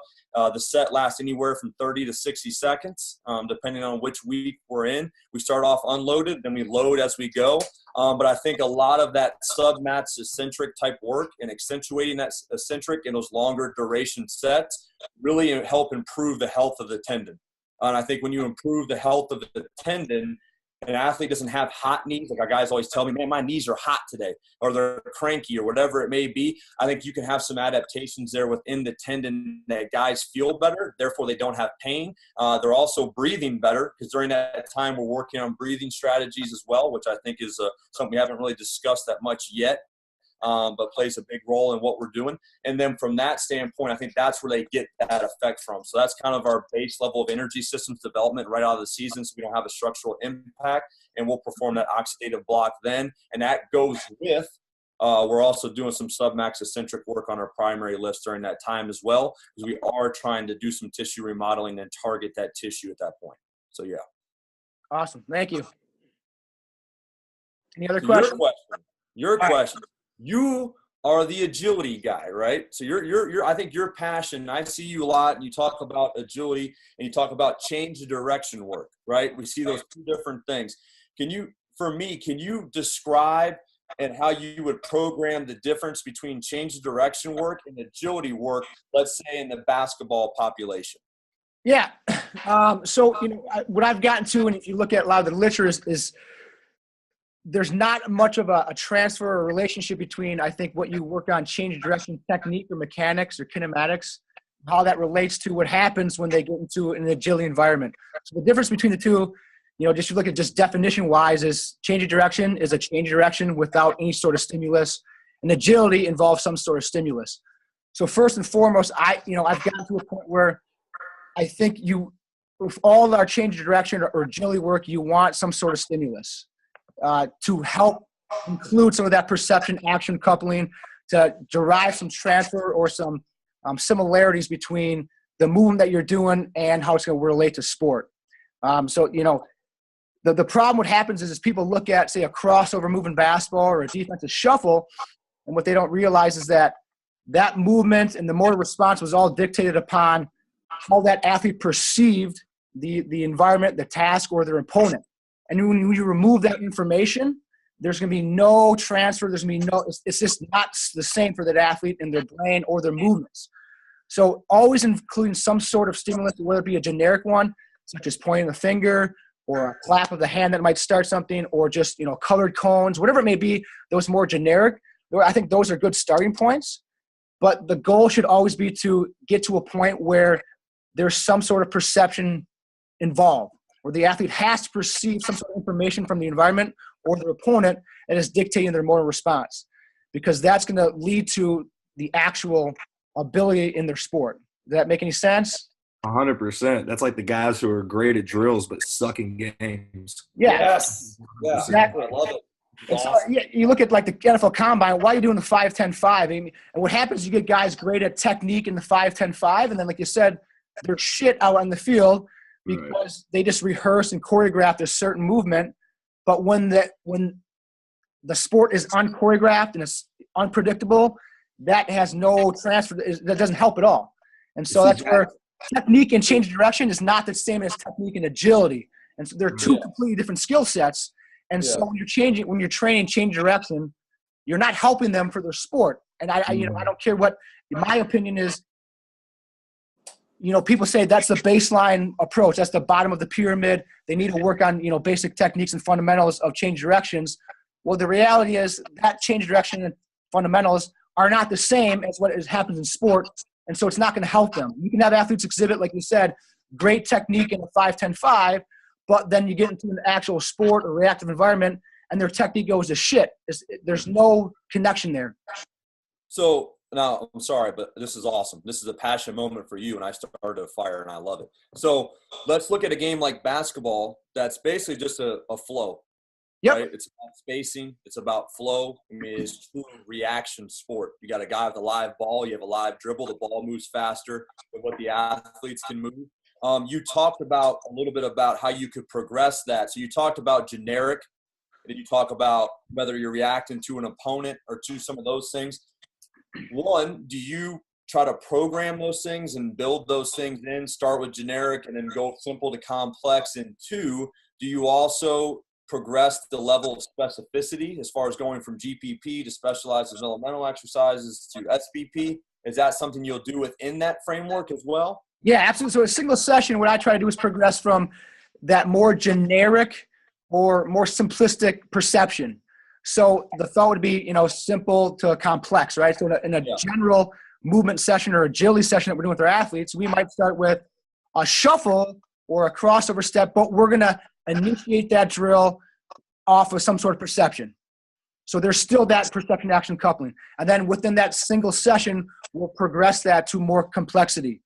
Then within a global context is that we'll go from those more simplistic general stimuli perceptions into more one-on-one situations, and then into more kind of group activities. Because what I think a lot of people end at is they'll go to agility is just one-on-one, so a mirror drill. But as you guys know more than anybody, in basketball, that really doesn't happen that much because there's always probably a screener, involved in the player. There's multiple guys. It's a 3-on-2, 2-on-3. So you can't stop at just one-on-one mirror drills. You got to go on to more 2-on-2, 2-on-3, 3-on-2. One thing we'll do with a mirror drill is have a screener there. So they got to work around a screener because all that environmental information they have to work through within the game. So that gets a little bit more specific towards your sport. So if we're doing a mirror drill, say for basketball athletes, I'll just stand right in the middle there and the defensive guy has to work around me. And then the offensive guy works on how do I use this screener to my advantage? How can I manipulate my screener just standing there to create space? And there's also a difference, and this may be going to more different sports than basketball because you guys play both offense and defense, but there's a difference in terms of what an offense player needs to do, the qualities they need to possess compared to a defensive player. And so if I'm working with football, a receiver, we're going to work on all more offensive type of drill sets. So they're always going to be offense because they need to deceive and manipulate or avoid, while defensive players need to be able to settle, react, and respond to what the offense player is doing. So more specificity towards those sports, we'll always have them be in offense and defense. And then, like you said, maybe build to more small-sided games or something where the environment is more specific to the sport of basketball. Okay, passion moment for me. You guys ready? Yes. So this is my next step as far as progressing as a professional is everything you guys are talking about is fantastic, okay? The problem is we have an opportunity for that to be done already. We shouldn't be doing it in our realm. We should be in cooperation and partnership with our sport coaches.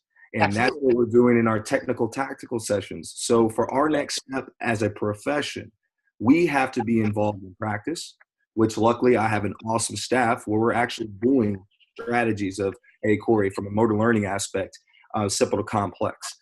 All the things you talked about, going simple to complex with going from mirror drills to group to this is what we got to do also in play. So now strength coaches are involved not only in the weight room and off season, but no, we are vital every day. We are involved in practice planning. We are involved in drill or building drills out. And that's our next step. And luckily I have a staff who allows me to do a lot of that type of work. So I think this is an awesome topic. I think we need to keep rolling with it.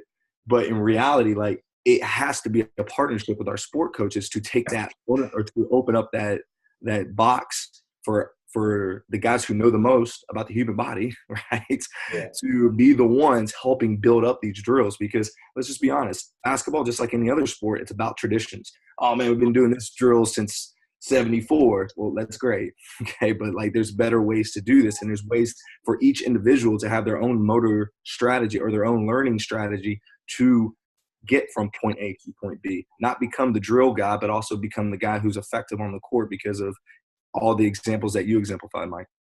I think you make a good point, though, too. If we want a place at that table, then we need to be able to speak that language as well. 100%. That's why I'm glad I played college basketball. Yeah, and I know. And for someone that didn't play college basketball, I don't know if you've seen AJ dribble a basketball. But He's laughing, but his jumpers came a long way. But I think that goes back to too is like you have to find avenues to infiltrate yourself within that staff. And I think there's opportunities to do that with tracking and with practice planning and movement strategies and putting guys in position where they can be successful. But I think you make a great point of getting outside the weight room, understanding the technical, tactical, and physiological demands of the sport you're working with, and at the same time being able to speak the language and knowing what a baseline out of bounds is, knowing what a screen is, knowing what a high or low action is. Like all these things will help you not only understand and prepare your kids better, but you make a great point that you have to fully immerse yourself within the sport to actually be a sport performance coach, whatever, like you said, whatever that means. Well, that's what sport performance is. Like the weight room stuff, that's all bullshit. Like, Yeah. don't get me wrong, it's important, but it's all BS. But The only thing that really matters is how we prepare for basketball. And that's why, like, that's the next step for us as a profession. Like, we have to be in the room. And not everybody's there. A lot of people are not even close. I'm just so fortunate to have my staff to where we can have that conversation. Now, it does help that I can bounce a ball around pretty well. That does help. But now, obviously, don't put me in a game. But it speak the language and all that. Yeah, I mean, a pet peeve of mine is when strength coaches say we're general preparation coaches. The specific stuff is left to the sport coaches. Well, I think there's a big medium range or a bridge that we should be part of, like you guys talked about. Why are we just general and they're just specific? There's a lot of middle zone there that we could do a lot of great work for our athletes to help prepare them, like you said, because we're performance. All we matters is performance on the court. That's all that should matter to us and the sport coaches. There's a lot of middle ground that we can do a lot of good work at. And you guys are all doing, that obviously. And like you guys talked about, practicing structure from block to random, all that kind of stuff that coaches probably don't have any understanding of. I think we have a good voice, potentially a good voice to make impacts on that level. But even if you're not a basketball guy, I mean, it's motor learning. Yeah. Across the whole board. Exactly. Motor learning. So you don't have to speak the same language. Now, it's good to have that vernacular. It's of course, but just saying simple to complex or saying, okay, there's 3 people in this drill. Now there's 5 people in this drill. I mean, anyone can do that. So it's just we have to, once again, have a seat at the table. There's got to be some pioneers to get us there. And that's where, I'm hoping to get to. I'm hoping to get to that point. Well, Mike, you already said it. It's easy to say you're a GPB coach because that's comfortable. Yep. It's hard to get a place at that table, and it also forces us to get outside of our comfort zone and where we're comfortable at as professionals. And that involves risk, and that involves making yourself vulnerable, which Cory has already alluded to, and so has Josh. So in order to take that step, you have to be willing to take that risk. And I think that our profession is one of extremes. Either you're all functional, all sport specific on one end, and you're a workout coach, or you're the GPP weight room guy running so many programs and so many 5-3-1 triphasic, you look like a stock car. You got like a NASCAR. You're out there, you're trying to run every name you could think of because that's where you're comfortable at. The problem is there's a huge bridge or a huge gap there that's just ready to be closed where you can pull those two things together. So hey, Josh, I know you were – so since you've had so much time in the NBA, I mean, obviously you got to see that. Say that again? I mean, obviously since you've had so many years in the NBA, I feel like coming into your college situation, you definitely have a seat at that table. Yeah, I think there is. I think I came into a program where – our head coach had already been very successful long before I got there. So I think then it becomes, especially from my standpoint, it's more of one of getting an understanding and awareness of how have they done things and how can I best kind of fit myself to complement what they've already done at a high level. How can we maybe manipulate and adjust some things, but not trying to come in all at once and just make these whole-scale changes. And I think that's something, even for me coming out and starting out, I was 27 my first year at Purdue. I think it's a struggle as a young coach at times because you get fooled into thinking you have all the answers. so there's even some things that maybe back then I looked at and I'm like, man, there's no way we should be doing this way or that way. Yeah. And kind of with some experience and perspective, and you step back and you're like, okay, I see it now. I see why, we're doing that. So, I think my approach was kind of taking a step back almost, sort of trying to humble myself and then just find ways that I can complement and support what they already do really well. Well, I guess at the end of the day, if we can just be watered down versions of James Smith's thought process, then maybe we can get somewhere. Like I said, watered down. I said watered down. Yeah, that's a thick book now. Watered down. Yeah, diluted. You definitely need to dilute that one. James, a brilliant man. He's brilliant. Absolutely. Absolutely brilliant. But yeah, you gotta nibble on that one. That's a nibbler. Yep, he's in. All right, let's go into some fun questions here real quick to finish it off. Okay. Right. So, I'm living in Iowa, so every year Iowa and Iowa State play, they do a managers game. So they have the managers from each team play each other. You know what they should do is they should have a 2-on-2 strength coach tournament at the end of the season. So let's talk about you guys, your ball. Okay, Cory. I know I listened to you on Mike Robinson's podcast, and you're basically describing your hot sauce back in college. Like A1 mixtape. And Josh and I talked last year at a clinic, and he was saying he was a shooter. So describe your guys' games in a couple sentences. Ryan, you were a football player, right? So might have been a bruiser or something. Describe your guys' basketball games and, how you guys think it would fare in a 2-on-2 tournament. All right. I'm at 2%, so I'm going to make this super quick. No offense, guys, but I'm winning. No offense. I'm getting dubs. I'm getting dubs. I'm saucy. I'm a distributor, but I like the Chauncey Billups situation and kind of be like play a little bully ball down low as a short guy. So that's pretty much where I lie. I'll go with our scouting report terminology. Banger, number one. Banger. I can see that. Banger, glue guy. There you go. Master of the fundamentals and deceivingly athletic. I mean, probably the only white guy coming off the bench that's not a shooter. But when I come off and the bench is yelling, that's what they're saying. Banger, glue guy, deceivingly athletic. I like that. My game right now is pretty much non-existent. At one point, I like to say in the gym range. I was stepping over half court and I was letting that thing fly. Definitely a streak shooter. So I could hit a good 6-7 in a row from anywhere, and then I could easily miss the next 6 or 7 in a row. So. But I've seen Cory. I've seen that on Instagram. Yeah, that's what I was saying. Yeah, you guys are playing 2-2 up in was it Sacramento? Yeah, Sacramento. Yeah, Ram. He's a great guy. The only bad shot's the one you didn't take. Yeah, basically.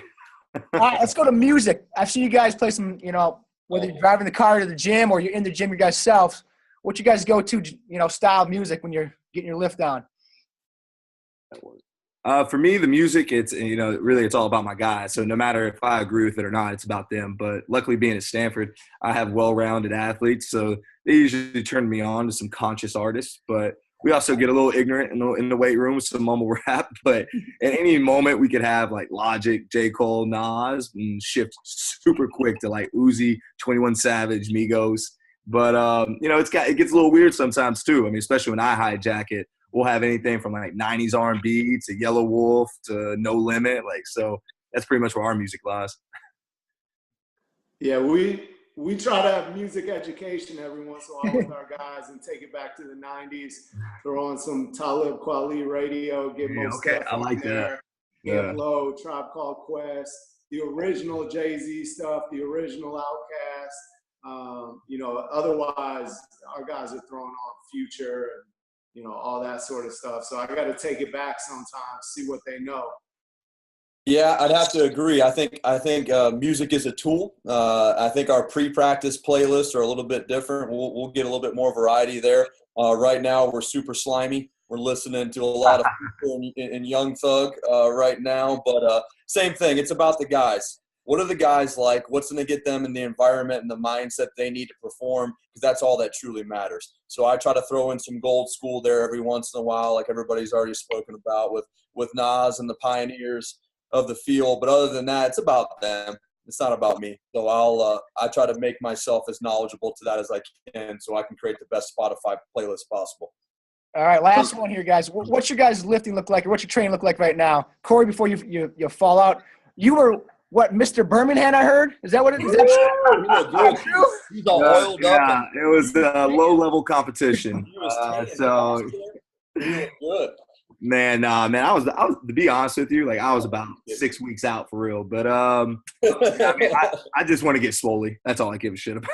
It's like Yeah. I just want to train for the polo or train for the suit, and then still be able to handle the pill. So that's pretty much where my goals are at the moment. I'm pretty sure I can't lift in the same weight room as either of those guys. So No. I think their warm up weights might be above my max. So, but I'll get them out on the hill and at the track. So The ritual, yeah, you probably Oh, will. I believe that firm. 100%. Yeah, I'll go back. I got kids, so I'm trying not to be the fat dad that my son's embarrassed of when we go to the pool and everything else. I don't want him to be like, "Oh, Dad, keep your shirt on." So I used to be a competitive power lifter, so I had my time putting a lot. Power belly. Yeah, I had a lot of time doing that. Right now, I just try to make myself, one, not disgusting, so my wife still loves me, and then two, my whole purpose now is to make myself harder to kill. That's my thing now. So whether it's running, jumping, throwing, I'm actually doing a lot of trail running and stuff like that now. But I want to do stuff I suck at daily. That's always my goal. So, yep. Cory's gone. Yeah, we lost Cory. So I guess it's a good ending point here. Hey, guys, Ryan, Josh, thanks a lot for you guys coming on. Cory, his computer died for the listeners, so we want to thank him too. But, man, this is awesome. Going on 2 hours. Appreciate you guys coming on Sunday. I know you guys don't have much time during the season stuff, so I really appreciate your guys' time and openness and honesty to, improving our field. I really appreciate it. Thank you. Thanks for having us on. Thank you. All right, guys. Hey, good luck this season. Hope to see you guys in the Sweet 16, huh? All right. Take further. care. There we go. All right, see ya. See you guys. Join me in thanking Cory, Josh, and Ryan for this wonderful discussion. That was a fun talk, man. Holy crap. I took like a page of notes. They shared a lot of detail, a lot of insight into what they're doing with their basketball athletes. And so and I'm sure anybody that works with basketball athletes took away a lot as well. Fun talk.